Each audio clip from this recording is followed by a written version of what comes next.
Si tu travailles au sein d'une PME et que le boss t'a confié la fonction de gestionnaire de stock sans toutefois mettre à ta disposition un logiciel adapté, tu dois trouver certainement frustrant de travailler sur Excel et d'avoir tellement de mal à t'en sortir dans ce boulot, d'y passer beaucoup de temps sans toutefois avoir de la facilité dans la gestion de tes opérations.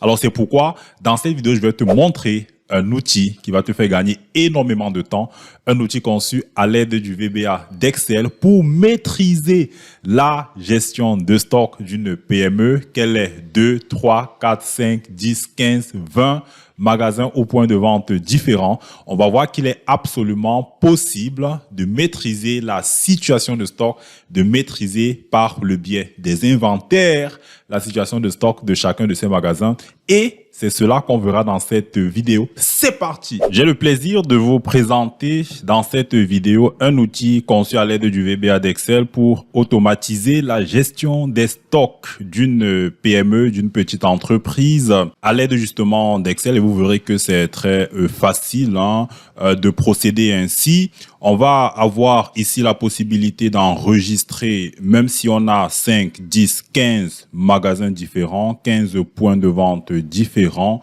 d'enregistrer des réceptions, d'enregistrer via cette interface les différentes réceptions, donc les entrées en stock, les achats, n'est-ce pas, ou encore les transferts que l'on reçoit d'un autre magasin de la société, d'enregistrer également les transferts, donc ça c'est les sorties de stock, les réceptions c'est tout ce qui est entrée en stock, les transferts c'est tout ce qui est sortie de stock, soit à destination d'un autre magasin de l'entreprise, soit à destination d'un client, et enfin, notez-le bien, on peut, grâce à cet outil, réaliser et enregistrer un inventaire physique. Donc, c'est un outil complet en termes de gestion de stock. Vous aurez donc la possibilité d'enregistrer et de garder la trace de chacun de vos inventaires, de pouvoir ainsi voir l'historique des écarts d'inventaire que vous avez enregistrés au fil du temps. Donc, ensemble, on va faire quelques exemples de fonctionnement de cet outil sur les trois pans que je viens de vous mentionner, à savoir les réceptions, les transferts et enfin l'inventaire physique. Vous noterez que pour l'inventaire physique, vous avez la possibilité d'afficher la situation de stock de tous vos magasins. Donc ici, c'est une situation consolidée où vous avez pour chacune des références les quantités globales détenues en stock. Ça somme tout simplement les quantités qui sont existantes au niveau des différents magasins. Ou encore, vous aurez la possibilité de réaliser un inventaire pour un magasin bien précis et d'avoir ici les quantités théoriques et de pouvoir ici indiquer les quantités réellement dénombrées, les quantités réellement existantes à la suite de la signature du procès verbal d'inventaire. Et comme on le verra, ça pourra ici vous aider à faire la mise à jour de la situation de vos stocks. Donc, commençons déjà par la partie réception. Donc ici sur la partie réception, vous allez déjà indiquer s'il s'agit d'une réception en provenance d'un fournisseur ou encore d'une réception en provenance d'un autre magasin de l'entreprise. Donc si vous voulez enregistrer une nouvelle réception, vous cliquez ici sur nouveau et vous avez ici la date du jour qui va donc être affichée automatiquement, de même que l'heure de saisie de votre réception. Donc si la réception vient d'un autre magasin de l'entreprise, vous sélectionnez ici magasin, ou à défaut, vous allez mettre tout simplement fournisseur. Ensuite, ici à droite, vous indiquez le fournisseur qui vous a fait la livraison. Vous avez là en dessous son adresse qui va ressortir automatiquement en fonction de l'adresse que vous aurez bien entendu préalablement indiquée dans la feuille data fournisseur. Donc revenons sur la feuille réception. Vous allez donc indiquer le magasin qui est bénéficiaire de cette réception. Vous avez ici, on dit magasin de réception des colis. Donc c'est quel magasin? On va supposer que c'est le magasin Ouest, n'est-ce pas? Vous avez ici son adresse qui s'affiche juste en dessous. Ensuite, vous pouvez saisir les différents articles qui vous sont livrés. Vous allez voir que lorsque vous sélectionnez un article, il y a des informations par défaut qui vont ressortir, telles que la quantité, dont par défaut c'est la quantité 1, cette quantité est modifiable. Vous avez également le prix unitaire que vous pouvez modifier sur la feuille article que voici. Donc sur cette feuille, ça c'est la feuille qui vous permet de paramétrer toutes les informations relatives à chacun de vos articles. Donc, je reviens sur la feuille réception sur laquelle nous étions en train donc d'indiquer les différents éléments de la réception des marchandises. Donc, on va supposer ici que nous avons 3 marchandises, 3 colis que nous avons reçus. Donc, ici, pour le premier, les quantités, c'est 15. Lorsque je mets les quantités, ça met à jour le montant directement. Ici, pour le deuxième, les quantités, mettons 450. Et enfin, pour le dernier, on va garder 10. Donc, vous avez le total ici, 7106. C'est tout simplement le cumul de la colonne montant. Vous voyez ici en dessous, 7105, 106. Donc, il y a une divergence sur l'arrondi. Donc, c'est pas bien grave. Donc, nous avons ainsi terminé de saisir notre document et on peut l'enregistrer, n'est-ce pas? Si je clique ici sur enregistrer, il vous dit vérifier que toutes les données ont été saisies avant d'enregistrer l'opération, s'il vous plaît. On peut donc remarquer qu'on n'a pas indiqué le chauffeur qui s'est chargé du transport. Ça, c'est une donnée importante qui peut faire l'objet d'une analyse ultérieure, et saisissons également les références du véhicule qui a été utilisé pour le transport. Donc, une fois que c'est fait, on peut enregistrer notre document et on dit réception enregistrée avec succès dans la feuille ordre article sur le numéro d'ordre 14. Donc, si je viens sur la feuille ordre article, on peut effectivement voir ici que sur les 3 dernières lignes, c'est l'enregistrement que je viens d'effectuer. Vous noterez qu'on peut se rendre compte par la suite que nous avons peut-être effectué une erreur sur un document et on peut le modifier. Par exemple, ici, l'ordre de réception numéro 13, c'est bel et bien une réception. On peut dire peut-être que nous nous sommes trompés sur les quantités du premier article Monitor 27 Black ou encore sur la désignation de cet article. Il est tout à fait possible de modifier un document de réception déjà enregistré. Donc là, nous souhaitons modifier quel document? On a dit c'est le 13 qu'on souhaite modifier. Donc vous venez sur la feuille réception, ici numéro d'ordre recherché, vous mettez 13 et vous validez. Vous allez voir que les informations relatives à cet ordre sont chargées dans le Monitor 27 Black. C'est pas lui qu'on avait acheté sur le numéro d'ordre 13. Il s'agissait plutôt de mouse wireless. Ensuite, on avait quelle quantité ici? Supposons que nous avions 15, n'est-ce pas, comme quantité, n'est-ce pas? Ensuite, une fois que c'est fait, vous enregistrez et on dit modification enregistrée avec succès. Donc, je clique sur OK et je vais aller vérifier que cet enregistrement s'est correctement fait. On était sur cette ligne et vous voyez bien que l'enregistrement a été fait. La correction a été apportée mouse wireless avec des quantités, avec pour quantité 15. Ça, c'est excellent. Donc, on vient de voir pour la feuille réception qu'on peut effectivement ajouter une nouvelle réception en indiquant toutes les informations nécessaires. On peut également faire une modification d'un ancien numéro d'ordre recherché et puis la modification va être enregistrée. Et vous voyez, tout a été tellement bien conçu que si vous vous trompez sur le numéro d'ordre recherché sur la feuille réception, le programme vous le dira. Par exemple, si je viens ici sur ordre article, je remonte, on va aller sélectionner un autre document. Si on sélectionne par exemple un document de transfert, prenons le document numéro 600, on va donc l'indiquer ici, on va mettre 6 et puis je valide.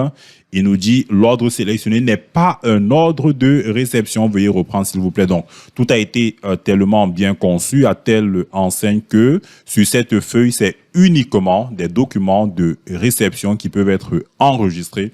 Et comme vous venez de le voir, si vous voulez enregistrer un nouveau document de réception, qu'est-ce que vous faites? Vous cliquez sur nouveau. Ensuite, vous allez donc sélectionner soit le fournisseur, soit le magasin. Donc, parce que, on peut prendre des éléments d'un magasin et en transférer dans un autre magasin. C'est ce qu'on va voir maintenant. N'est-ce pas? Vous pouvez venir ici, sélectionner magasin et ensuite prendre les éléments du magasin Ouest et l'envoyer par exemple dans le magasin Littoral. On va prendre un exemple.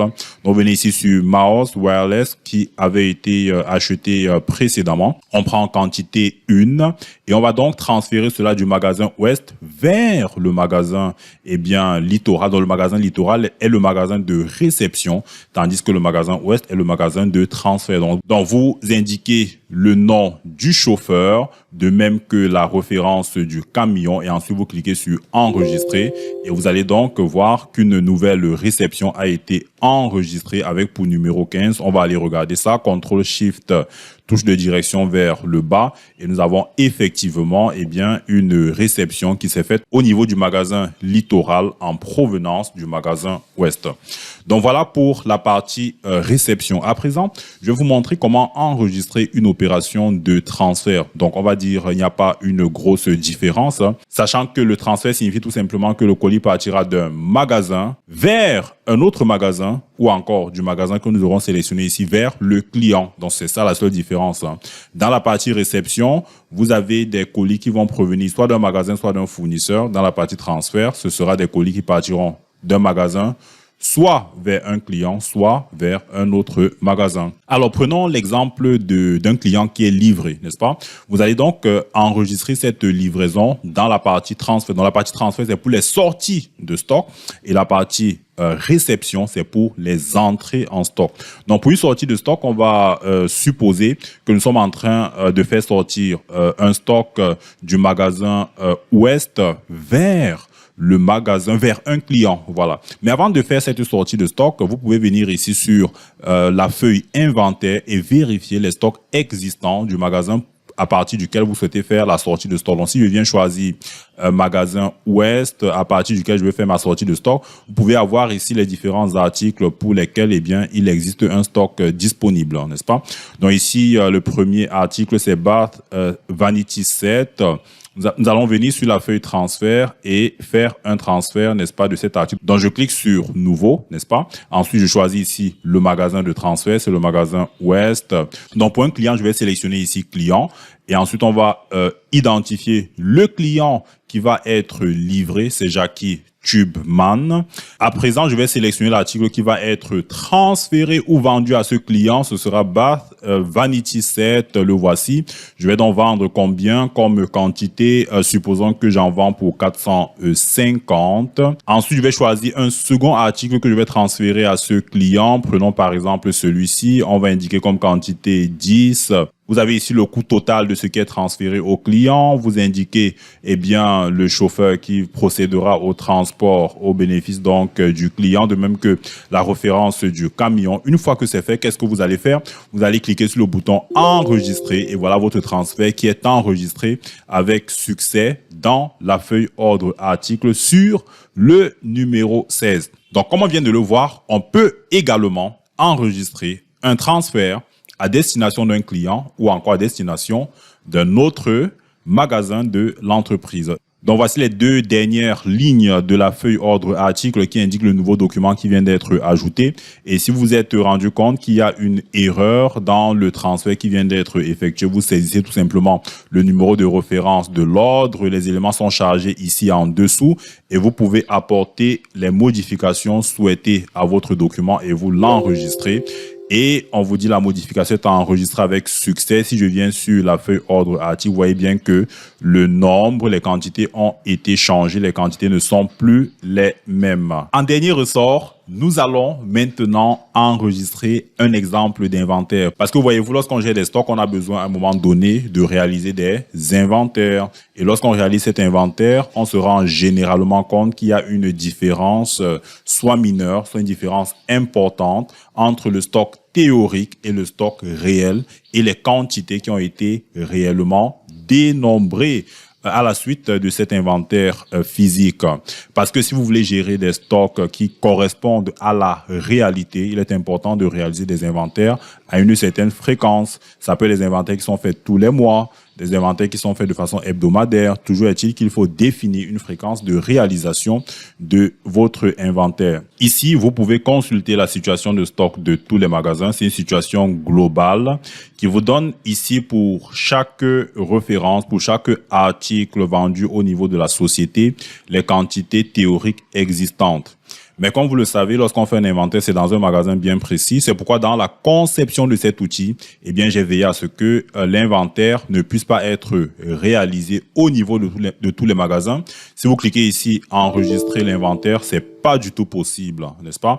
Donc, pour enregistrer un nouvel inventaire, il faut sélectionner un magasin en particulier. C'est dans un point physique qu'on fait un inventaire. Donc, on va réaliser notre inventaire et vous allez voir justement l'intérêt de pouvoir utiliser cet outil Excel que je vous donnerai bien entendu gratuitement à la fin de la vidéo et je vous montrerai comment procéder pour le télécharger afin de pouvoir réaliser ainsi vos inventaires périodiques. Donc ici, pour le premier article, nous avons quantité théorique 1. Supposons qu'à la suite de notre inventaire, on n'a rien trouvé du tout. Qu'est-ce qu'on aura? On aura quantité 0, n'est-ce pas? Au niveau du magasin Littoral, on aura 0. Maintenant, pour le deuxième article, on peut garder 1. Pour le troisième, on met 55, ça nous fait une différence d'inventaire de moins 68. Donc, le moins 68, c'est quoi? Ce sera la différence entre les quantités. Quantité inventaire 55, moins 56, ça donnera moins 1. Multiplié par le coût unitaire, 68, ça donne ici une valeur d'ajustement de moins 68. Ici, supposons que nous gardons 7. Là, on a 49. Ici, on a 2. Donc, on a un excédent d'inventaire. Ça fait plus 15. Ça c'est le coût unitaire. Et là, enfin, nous avons 10. Donc, finalement, la valeur globale d'ajustement, c'est moins 452. Donc, c'est un écart d'inventaire défavorable. C'est tout simplement la somme de ce que nous avons ici. Si vous voyez ici en dessous, qu'est-ce que vous avez? Vous avez moins 452. Alors, si je suis d'accord avec ça, si ceci correspond au procès verbal d'inventaire signé par les équipes d'inventaire, qu'est-ce que je fais? Je vais cliquer ici sur enregistrer et voyez-vous, mon écart d'inventaire est enregistré avec succès dans la feuille ordre article sur le numéro d'ordre 6. Dans cet inventaire, vous allez retrouver les détails correspondants sur la feuille ordre article. Si je vais à la fin, vous allez voir, eh bien là, ce sont les informations d'inventaire, n'est-ce pas, qui viennent d'être saisies au niveau du magasin Littoral. Pour ce qui est de l'ajustement global, si vous voulez avoir cette information, vous pouvez venir sur la feuille ID inventaire et vous allez voir, j'ai ici la date du 27 mai 2022 avec le montant global de l'ajustement de moins 452 qui correspond bien entendu à ce que nous avons ici. Maintenant, pour vérifier que l'outil fonctionne correctement, on va éditer à nouveau la situation d'inventaire et on va par exemple vérifier est-ce que l'article Cast Iron Batube White, est-ce qu'il a pour quantité 0? Ou alors les quantités théoriques à présent, ce sera 1. Parce que une fois que vous avez confirmé votre inventaire et que vous voulez à nouveau avoir la situation des stocks, il faudrait que cet inventaire ait affecté votre situation de stock initiale. Donc, on va vérifier ça. Pour vérifier ça, je vais venir ici mettre, on va changer. On passe d'abord à tous les magasins.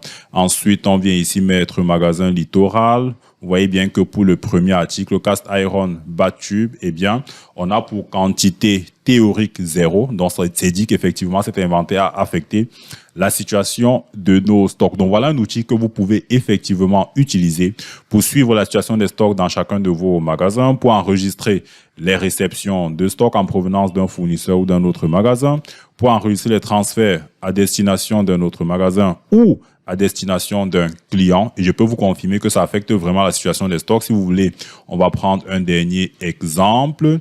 Si je viens sur la situation des stocks de tous les magasins, vous voyez ici, on a pour l'article BAT Vanity 7, nous avons quantité théorique 550.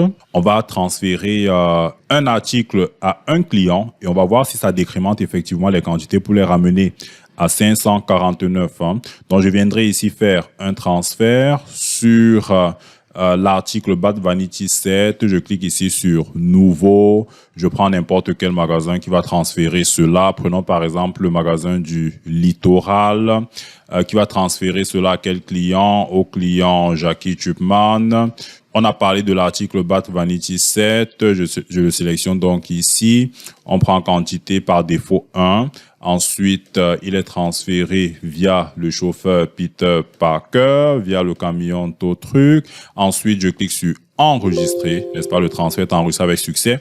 Alors, est-ce que cela affecte la situation de nos stocks au niveau de tous les magasins? On devrait observer un changement sur les quantités ici qui devrait passer de 550 à 549. Donc, je viens sélectionner ici effectivement tous les magasins pour la mise à jour et vous avez effectivement les quantités théoriques qui sont passées de 550 à 549. Donc, voilà pour la présentation que je tenais absolument à vous faire pour que dorénavant, pour ceux qui ne disposent pas d'un logiciel ou qui n'ont pas de moyens pour en acheter un, puissent se servir de cet outil. Vous verrez un lien dans la description afin de pouvoir le télécharger gratuitement. Ça vous permettra comme ça de suivre les inventaires de vos différents magasins et de pouvoir ainsi disposer soit globalement, soit pour chacun des magasins d'une situation de stock fiable. Merci encore d'avoir suivi cette vidéo jusqu'à la fin. Le lien de l'outil de gestion des magasins est téléchargeable gratuitement dans la description de cette vidéo. J'ai prévu un lien qui te permettra tout simplement d'y accéder complètement gratuitement, surtout si tu souhaites l'utiliser dans la gestion des stocks de ton entreprise. Alors, si t'es pas encore abonné à la chaîne, qu'est-ce que t'attends? Abonne-toi à la chaîne, active les notifications afin de ne passer à côté d'aucune vidéo pour t'aider à monter en compétences sur Excel et en compta.